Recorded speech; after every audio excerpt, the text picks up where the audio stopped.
A manual of Abhidhamma, being Abhidhamma Sangaha of Bhadanta Anuruddhacharya, edited in the original Pali text with English translation and explanatory notes by Narada Maha Thera. About this book, Abhidhamma is the higher teaching of the Buddha, sometimes referred to as the ultimate teaching, paramattha desanā. In it, man is described as a psychophysical being consisting of both mind and matter, and it gives a microscopic analysis of the human being. Abhidhamma explains the process of birth and death in detail. In addition to defining consciousness, it also analyzes and classifies thoughts, mainly from an ethical standpoint. Various types of consciousness are also set forth in detail as they arise through the 6 sense doors. Modern psychology has begun to acknowledge that it comes within the scope of Abhidhamma for the reason that it deals with the mind, with thoughts, thought processes, and mental states. Buddhism has, from the very beginning, taught psychology without a psyche. Abhidhamma also helps the student of Buddhism to fully comprehend the Anatta, no-soul doctrine, which forms the crux of Buddhism. To a person who reads this book in a superficial manner, Abhidhamma appears as dry as dust, but to the wise truth seekers, it is an indispensable guide as well as an intellectual treat. The reader who reads this book with deep thinking cannot fail to find it with plenty of food for thought, and which will help him tremendously to increase his wisdom, so essential for leading an ideal Buddhist way of life and the realization of ultimate truth, Nibbāna. The author, the late Venerable Narada Maha Thera, was a well-known Buddhist missionary from Sri Lanka who had written many valuable Buddhist publications, among which is a Manual of Buddhism, a grasp of which is imperative prior to the reader commencing his study of a Manual of Abhidhamma. Preface. Abhidhamma, as the term implies, is the higher teaching of the Buddha. It expounds the quintessence of his profound doctrine. The Dhamma, embodied in the Sutta Pinnaqa, is the conventional teaching, Vihara desanā, and the Abhidhamma is the ultimate teaching, paramattha desanā. In the Abhidhamma, both mind and matter, which constitute this complex machinery of man, are microscopically analyzed. Chief events connected with the process of birth and death are explained in detail. Intricate points of the Dhamma are clarified. The path of emancipation is set forth in clear terms. Modern psychology, limited as it is, comes within the scope of Abhidhamma inasmuch as it deals with the mind, with thoughts, thought processes, and mental states, but it does not admit of a psyche or a soul. Buddhism teaches a psychology without a psyche. If one were to read the Abhidhamma as a modern textbook on psychology, one would be disappointed. No attempt has here been made to solve all the problems that confront a modern psychologist. Consciousness is defined. Thoughts are analyzed and classified chiefly from an ethical standpoint. All mental states are enumerated. The composition of each type of consciousness is set forth in detail. The description of thought processes that arise through the 5 sense doors and the mind door is extremely interesting. Such a clear exposition of thought processes cannot be found in any other psychological treatise. Bhavaiga and Javana thought moments, which are explained only in the Abhidhamma and which have no parallel in modern psychology, are of special interest to a research student in psychology. That consciousness flows like a stream. A view propounded by some modern psychologists like William James becomes extremely clear to one who understands the Abhidhamma. It must be added that an Abhidhamma student can fully comprehend the Anatta, or no-soul doctrine, the crux of Buddhism, which is important both from a philosophical and an ethical standpoint. The advent of death, process of rebirth in various planes without anything to pass from one life to another, the evidentially verifiable doctrine of karma and rebirth are fully explained. Giving a wealth of details about mind, Abhidhamma discusses the second factor of man-matter or rapa. Fundamental units of matter, material forces, properties of matter, source of matter, relationship of mind and matter are described.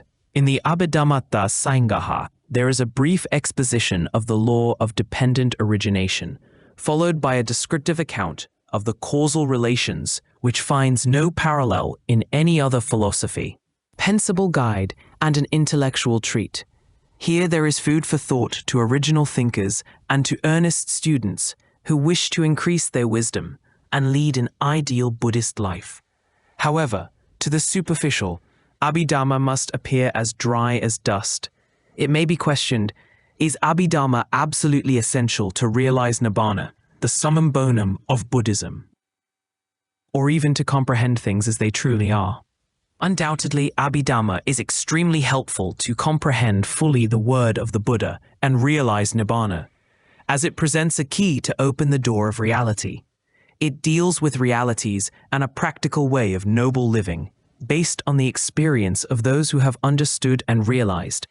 Without a knowledge of the Abhidhamma, one at times finds it difficult to understand the real significance of some profound teachings of the Buddha. To develop insight, vipassana, Abhidhamma is certainly very useful, but one cannot positively assert that Abhidhamma is absolutely necessary to gain one's deliverance. Understanding or realization is purely personal, sandinghika.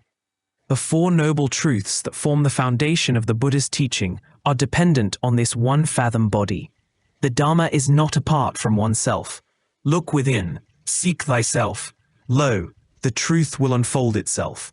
Did not sorrow afflicted Panyakara, who lost her dear and near ones, realize Nibbāna, reflecting on the disappearance of water that washed her feet? Did not Kayapanthaka, who could not memorize a verse even for 4 months, attain arahantship by comprehending the impermanent nature of a clean handkerchief which he was handling, gazing at the sun? Did not Upatissa, later Venerable Sariputta Thera, realize Nibbāna on hearing half a stanza relating to cause and effect? To some, a fallen withered leaf had alone been sufficient to attain Pacceka Buddhahood. It was mindfulness on respiration, anapanasati, that acted as the basis for the bodhisattva to attain Buddhahood. To profound thinkers, a slight indication is sufficient to discover great truths. According to some scholars, Abhidhamma is not a teaching of the Buddha, but is a later elaboration of scholastic monks. Tradition, however, attributes the nucleus of the Abhidhamma to the Buddha himself. Commentators state that the Buddha, as a mark of gratitude to his mother, who was born in a celestial plane, preached the Abhidhamma to his mother Deva and others continuously for 3 months. The principal topics, matika, of the advanced teaching, such as moral states, kusala dhamma, immoral states, akusala dhamma, and indeterminate states, abhyakata dhamma, etc., were taught by the Buddha to Venerable Sariputta Thera, who subsequently elaborated them in the 6 books, Kathavatu being excluded, that comprise the Abhidhamma Piññaka. Whoever the great author or authors of the Abhidhamma may have been, it has to be admitted that he or they had intellectual genius comparable only to that of the Buddha. This is evident from the intricate and subtle Paññāhana Pakarana, which minutely describes the various causal relations. It is very difficult to suggest an appropriate English equivalent for Abhidhamma. There are many technical terms, too, in Abhidhamma, which cannot be rendered into English so as to convey their exact connotation. Some English equivalents, such as consciousness, will, volition, intellect, perception, are used in a specific sense in Western philosophy. Readers should try to understand in what sense these technical terms are employed in Abhidhamma. To avoid any misunderstanding due to preconceived views, Pali words, though at times cumbersome to those not acquainted with the language, have judiciously been retained wherever the English renderings seem to be inadequate.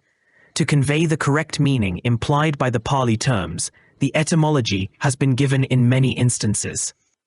At times, Pali technical terms have been used in preference to English renderings, so that the reader may be acquainted with them and not get confused with English terminology. Sometimes readers will come across unusual words such as corruption, defilements, volitional activities, functionals, resultants, and so forth, which are of great significance from an Abhidhamma standpoint. Their extra meaning should be clearly understood.